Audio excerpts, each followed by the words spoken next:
മദ്രസകളുടെ funding നിർത്തണമെന്നാവശ്യപ്പെട്ട് സംസ്ഥാന chief സെക്രട്ടറിമാർക്ക് അയച്ച കത്തിനോടുള്ള പ്രതിപക്ഷ എതിർപ്പ് തള്ളി ബാലാവകാശ കമ്മീഷൻ ചെയർമാൻ പ്രിയാങ്ക് കനൂഗ്. തുടർ നടപടികളുമായി മുന്നോട്ട് പോകും, ആവശ്യമെങ്കിൽ സുപ്രീം കോടതിയെ സമീപിക്കുമെന്നും പ്രിയാങ്ക് കനൂഗ് അമൃത വാർത്തകളോട് പറഞ്ഞു. കേരളത്തിലെ മദ്രസകൾക്ക് ഫണ്ട് നൽകുന്നില്ലെന്ന സർക്കാർ പറയുന്നത് കളവെന്നും അദ്ദേഹം കൂട്ടിച്ചേർത്തു. ദേശീയ ബാലാവകാശ കമ്മീഷൻ ചെയർമാൻ പ്രിയാങ്ക് കനൂഗ് അമൃത വാർത്തകൾക്കൊപ്പം ചേരുകയാണ്. सर, आपने एक चिट्ठी भेजा वो सारे स्टेट का चीफ सेक्रेटरी को, क्योंकि उसमें मद्रस का फंडिंग वो बंद करने के लिए कहा. हमने चिट्ठी को कवरिंग लेटर की तरह भेजा है. हमने एक 70 से ज्यादा पेजेस की रिपोर्ट भेजी है और उस रिपोर्ट में ये लिखा गया है कि किस तरीके से मदरसे बच्चों के अधिकारों का उल्लंघन कर रहे हैं, खासतौर पे तब जब स्टेट फंड से चलने वाले मदरसे एक बहुत बड़ी बाधा हैं बच्चों को स्कूल तक पहुंचने में. बच्चों को स्कूल तक पहुंचने से रोकने का काम जो संस्थाएं कर रही हैं, उनको सरकार का पैसा तो मिलना ही नहीं चाहिए. हमने कई सारे कारणों की जांच की, 9 साल तक इस पर हम लोगों ने काम किया और उसके बाद ये रिपोर्ट प्रकाशित की है. कमीशन अपने इस डिसीजन पे पहुंचा है कि ये रिकमेंडेशन की जाए कि मदरसा बोर्ड्स को बंद कर देना चाहिए और मदरसों की सरकारी फंडिंग रोक देनी चाहिए. और ये लेटर का बैकग्राउंड क्या है?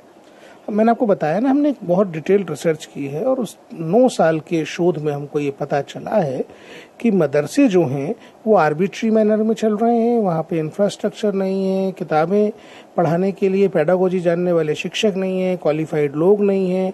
वहाँ पे किसी भी प्रकार की जो करिकुलम से रिलेटेड चीज़ें हैं, चाहे वो इलेक्शन का पैटर्न हो, चाहे वो पेडागोजी हो, चाहे वो TLM हो, वो उपलब्ध नहीं है. और सबसे बड़ी बात है कि आप पैसे से खरीद के कोई संसाधन ले भी आओगे तो कंड्यूसिव एनवायरनमेंट नहीं है. तो मदरसे वो स्थान नहीं है जो शिक्षा का केंद्र हो. इसलिए शिक्षा जो है बच्चों को वो संवैधानिक प्रावधान के अनुसार स्कूल में मिलनी चाहिए.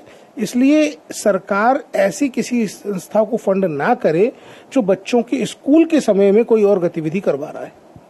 If states is sending no reply to the letter, what is your next plan? See, it's up to the people of the country. We have explained each and everything before the people of the country. Now the citizen of the country will decide how they will pursue it with the state governments. Will you move to the court? Definitely. If required, we will. Sir, what about the condition of madrasas in Kerala? The Kerala government told us that they don't have any madrasa. It was a blatant lie. We have categorically mentioned in the report the Kerala government replied us on behalf of their chief secretary that they don't have any madrasa. It's a lie. A state government cannot do this. A state government should not do this. However, they have also told us that they are not spending any funds on the madrasas. That is also a lie, a big lie. We have mentioned both evidence, the list of madrasas as well as the proof of funding of Madrasa Teacher Welfare Association from the state's fund. So Kerala is not working in a secular manner. Sir, but the opposition parties are against the recommendation and also the letter sending by the NCPC. You should ask opposition party leaders or anybody that whether their children are attending only madrasas or they are going to schools. Why they are putting all the burden of running madrasa with the state funds on the poorest children of the India? They should have also sent their children in these madrasas where fundamental education are not provided. സംസ്ഥാനങ്ങൾക്ക് അയച്ച കത്തിൽ തുടർ നടപടികളുമായി മുന്നോട്ട് പോകുമെന്നും ആവശ്യമെങ്കിൽ supreme കോടതിയെ സമീപിക്കുന്നത് അടക്കമുള്ള കാര്യങ്ങൾ പരിഗണിക്കുമെന്നുമാണ് ദേശീയ ബാലാവകാശ കമ്മീഷൻ ചെയർമാൻ പ്രിയാങ്ക് കനൂഗ് പറയുന്നത്. ഡൽഹിയിൽ നിന്ന് ആദർശ് തുളസീധരൻ, അമൃത ന്യൂസ്.